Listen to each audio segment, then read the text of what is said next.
की बात करते हैं, एक महापुरुष बाबू राजेश्वर प्रसाद सिंह हैं, जिन्होंने अपनी विरासत का सम्मान करते हुए यहां के अतीत के साथ इस जनपद को जोड़ने का कार्य किया। अतीत इस गाजीपुर जनपद का कितना गौरवशाली है। जब महर्षि विश्वामित्र के यज्ञ में राक्षस भिन्न बाधाएं डालने लग गए थे, तब रामचरितमानस की पंक्तियां आप सबको याद होंगी कि आदि तनय मन चित्ता व्यापी हर बिनु मरहे न निश्चर पादी।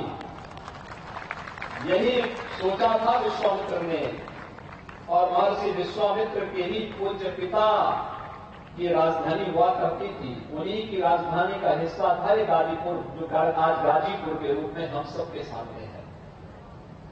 भारत के इतिहास को बनाने वाला जनपद, भारत और आर्यव्रत से राक्षसों का समूल नाश करने का संकल्प लेने वाला जनपद, और इस गाजीपुर का जो संकल्प था, यहां जन्मे और जिन्होंने अपनी कर्मभूमि के रूप में गाजीपुर को उस समय गाजीपुर के रूप में एक नई दिशा दी थी, महर्षि विश्वामित्र की परंपरा का ये जनपद महर्षि विश्वामित्र ने होते तो क्या आर्याव्रत की दो ताकतें अयोध्या और जनकपुर क्या एक हो पाता?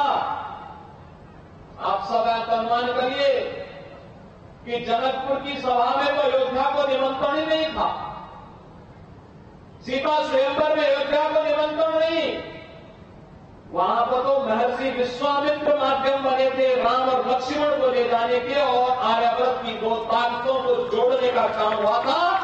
क्योंकि महर्षि विश्वामित्र इस बात को जानते थे कि रावण के राक्षस और बक्सर तक अगर पहुंच चुके हैं तो इसका मतलब आर्याव्रत खतरे में है, और उस खतरे को सबसे पहली बार किसी ने पहचानने का प्रयास किया था, वह नाम था महर्षि विश्वामित्र का।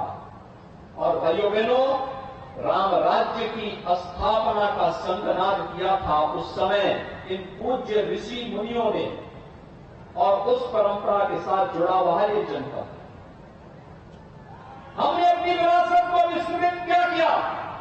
याद करिए, जब आदरणीय प्रधानमंत्री जी ने यहां मेडिकल कॉलेज दिया था तो हम लोगों ने उस मेडिकल कॉलेज का नामकरण भी विरासत के प्रति सम्मान का भाव व्यक्त करने के लिए महर्षि विश्वामित्र राजकीय महाविद्यालय, राजकीय मेडिकल कॉलेज, यहां के मेडिकल कॉलेज का नामकरण भी हम लोगों ने इसी रूप में दिया है।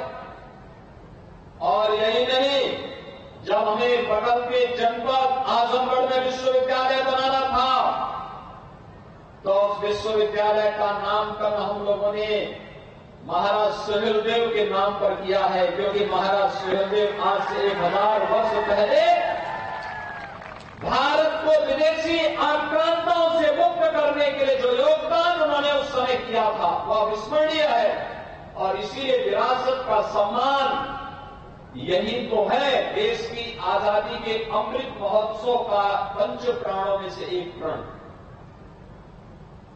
अगर हमें भारत को विकसित भारत बनाना है